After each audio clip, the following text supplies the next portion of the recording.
लगातार आज तक पर आप बड़ा कवरेज देख रहे हैं अमेरिका में राष्ट्रपति चुनाव को लेकर। दरअसल अमेरिका की मॉडर्न हिस्ट्री में ये क्षण अपने आप में एक एक्स्ट्रा ऑर्डिनरी परिस्थितियों को लेकर आया है। अमेरिका में राष्ट्रपति चुनाव को लेकर जो कांटे की टक्कर है, नतीजों में हाई वोल्टेज रोमांच इस वक्त दिखाई दे रहा है, क्योंकि अभी तक दोनों ही नेताओं में से कोई भी बहुमत तक पहुंचा नहीं है। लेकिन जो बाइडेन बढ़त बनाए हुए हैं व्हाइट हाउस पहुंचने के रास्ते में, जो बाइडेन जिस तरह से आगे बढ़ रहे हैं, ट्रंप खेमे में बेचैनी है। और दूसरी तरफ जब ऐसा लग रहा है कि ट्रंप पिछड़ रहे हैं, तो इस बीच ट्रंप ने ऐसे स्टेटमेंट भी दिए हैं कि वो कोर्ट और कानूनी रास्ते को अपनाएंगे। दोनों ही पक्ष अभी भी अपने अपने जीत के दावे पर अड़े हुए हैं और अमेरिका अपने नए राष्ट्रपति का इंतजार कर रहा है। We want that obviously to stay in play, but most importantly, we're winning Pennsylvania by a tremendous amount of votes.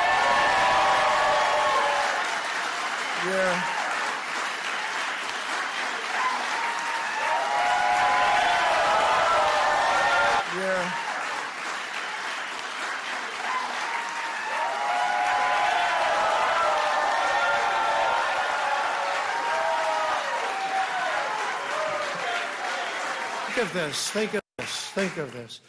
We're up 690,000 votes in Pennsylvania. 690,000. These aren't even close. It's not like, oh, it's close.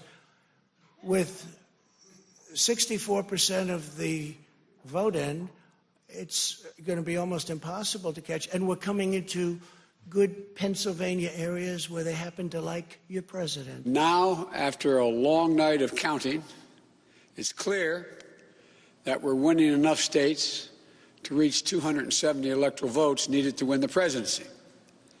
I'm not here to declare that we've won, but I am here to report that when the count is finished, we believe we will be the winners. तो जिस तरह से मुकाबला आगे बढ़ रहा है, आप ये देखिए कि अभी डोनाल्ड ट्रंप 214 वोट्स पर दिखाई दे रहे हैं, लेकिन जो बाइडेन 264 वोट्स पर दिखाई दे रहे हैं और उनके लिए आगे का रास्ता यानी बहुमत का जो फिगर है 270 का, महज 6 वोट्स दूर है। लेकिन फिर भी क्योंकि अभी स्पष्ट बहुमत की स्थिति नहीं है, जो बाइडेन आगे दिखाई देते हैं, तो बड़ा सवाल यहां पर यह उभरता है कि क्या वाकई दुनिया के सबसे पुराने लोकतंत्र का राष्ट्रपति कोर्ट से तय होगा। आइए आपको सबसे पहले सीधे हम ले चलते हैं वॉशिंगटन डीसी, जहां से प्रतीक्षा गिल्डियाल हमारे साथ मौजूद हैं लेटेस्ट अपडेट्स के साथ। बाकी मेहमान भी जुड़ रहे हैं। प्रतीक्षा, इंतजार की घड़ियां खत्म ही नहीं हो रही हैं। कल से हम लगातार चर्चाएं कर रहे हैं और ना जाने कितनी बार आपके पास ये सवाल लेके आ चुके हैं कि क्या होने वाला है, कौन आगे बढ़ रहा है, फाइनल नतीजा क्या होगा। कुछ समझ आ रहा है अभी?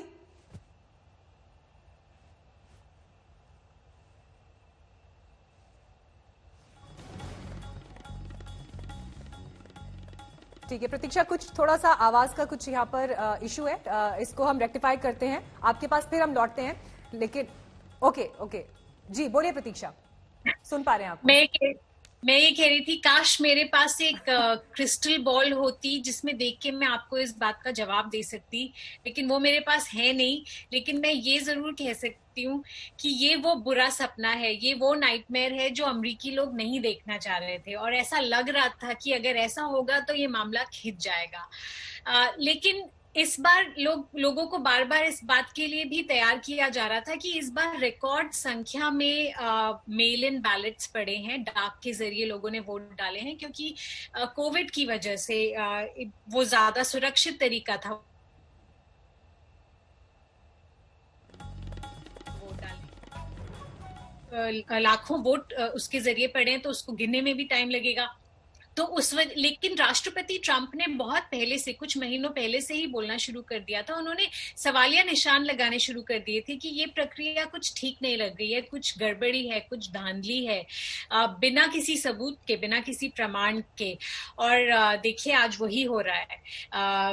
मेल इन बैलेट्स काउंट करने में टाइम लग रहा है। हर राज्य का अलग अलग रूल है।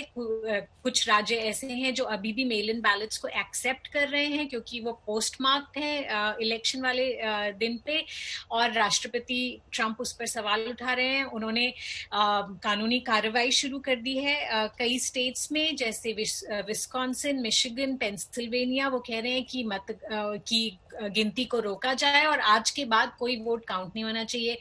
जो बाइडेन कह रहे हैं जब तक सारे वोट काउंट नहीं होंगे तब तक हम विजेता को नहीं डिक्लेयर कर सकते, तो आप पूरे वोट काउंट होने दीजिए।